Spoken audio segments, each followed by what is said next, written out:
The scene is 17th century northeast Brazil, a land of oppressive heat, immense sugar plantations, and the relentless clanking of chains. The Portuguese Empire built its wealth on the backs of millions forcibly taken from Africa. It was a world of rigid order, where the whip was law, and the fate of the enslaved was determined by the whim of a master. But deep within the inaccessible palm-covered mountains of the Serra da Barriga, a radical defiance took root, a self-governing nation that proved liberty was not a gift, but a necessity. They were born in chains, they forged a kingdom. They were warriors whose collective will defied to European empires. Their name was Palmares. Their story is the ultimate reversal of fortune, the hidden Black Republic that defied slavery.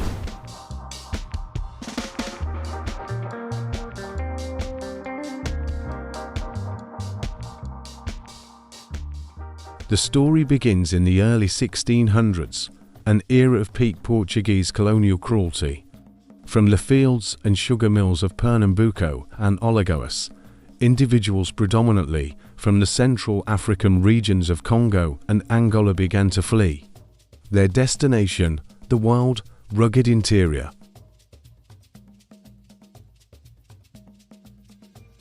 This was the birth of the Quilombo dos Palmares, or Mocambos, a refuge forged in desperation and ambition. The unique terrain of the Serra da Barriga, with its dense palm forests, palmares, and deep valleys, offered an ideal natural fortress. Here, the runaways did not simply survive, they organized. They adapted Central African social, political, and military structures to the harsh New World environment.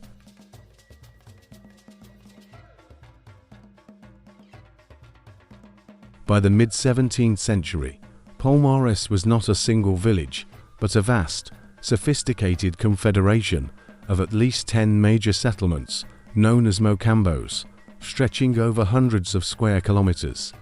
At its heart lay the capital, Makoko. Estimates suggest the population swelled to between 10,000 and 20,000 people, making it larger than many colonial towns. It included Africans, indigenous Brazilians, and even poor Portuguese who rejected the plantation system.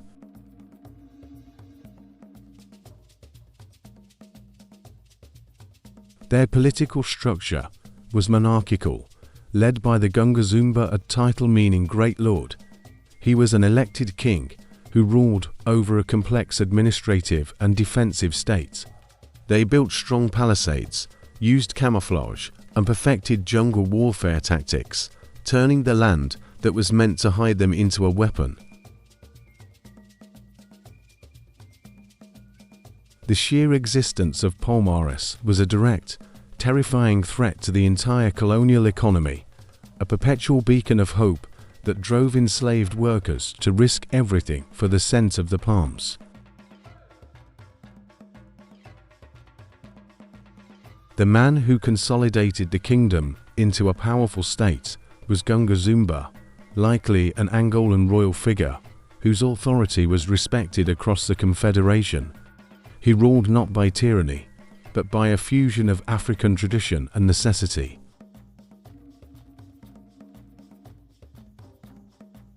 Palmares developed a vibrant, self-sustaining economy. They mastered agriculture, growing corn, beans, and sweet potatoes, and they developed sophisticated trade routes, dealing in goods like timber and craftwork with sympathetic Portuguese settlements, ensuring a steady supply of metal for tools and weapons. But the peace was an illusion. Palmares was under perpetual siege.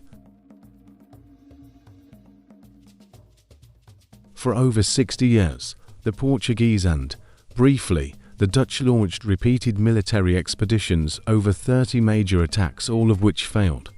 The kingdom was an impenetrable jungle fortress, defended by warriors who fought not for a king, but for their own and their children's freedom. This military struggle gave rise to a new generation of leaders.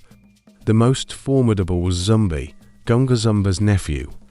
Zumbi had been captured by the Portuguese as a child, raised by a priest, taught Latin and Portuguese, only to escape at age 15 and return to the Quilombo, already armed with knowledge of both worlds. This created the first, profound internal friction.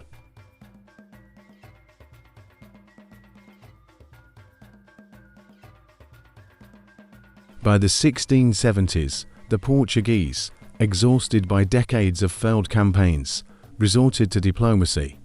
In 1678, Governor Aires de Souza offered Gungazumba a peace treaty. The terms were treacherous: freedom for all born in Palmares, an official territory, but in exchange, the kingdom had to submit to Portuguese authority and, crucially, return any newly arrived fugitive slaves.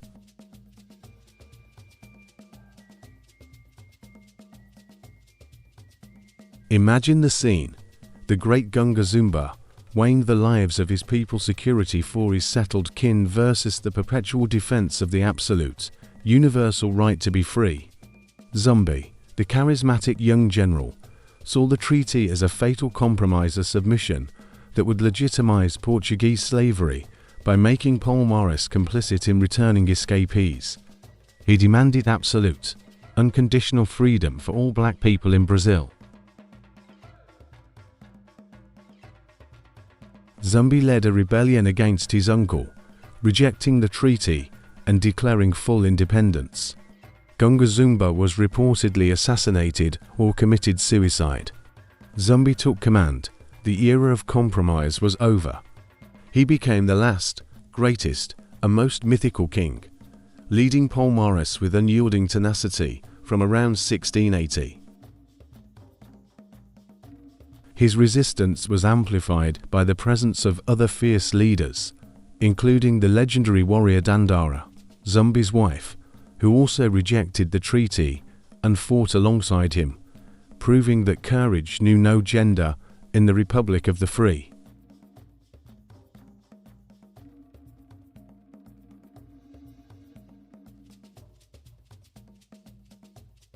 The Portuguese understood that Zumbi would never yield. They hired the ultimate weapon, the notorious Bandeirante mercenary and slave hunter, Domingos Jorge Velo, an experienced jungle fighter, and equipped him with a massive army of nearly 6,000 men and heavy artillery. In 1694, the final, crushing siege on the capital of Macaco began.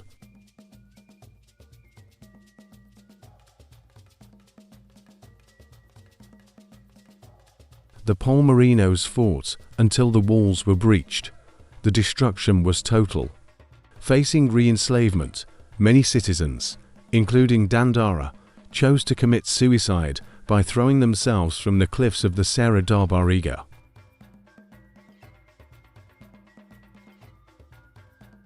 The kingdom fell, but Zumbi escaped.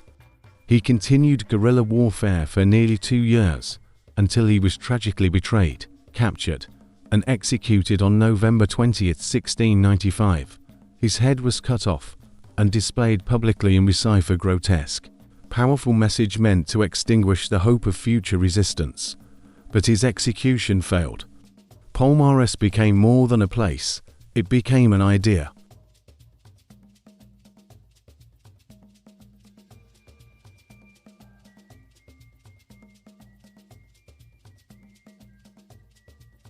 For nearly 100 years, Palmares was a living negation of the foundations of the Western world.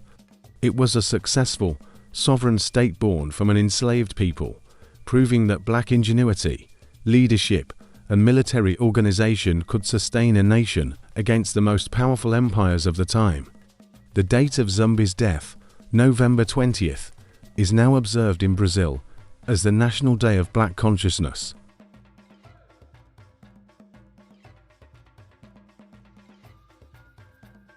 Today, the descendants of Palmares and other Quilombos, known as Quilombolas, continue to inhabit self-recognized communities across Brazil. Thousands of pockets of resistance, ensuring the flame of Palmares never goes out. The former slave settlement became the first true independent black republic in the Americas. Its spirit is its liberation. Its legacy is eternal. Share, like, and subscribe for more Black histories.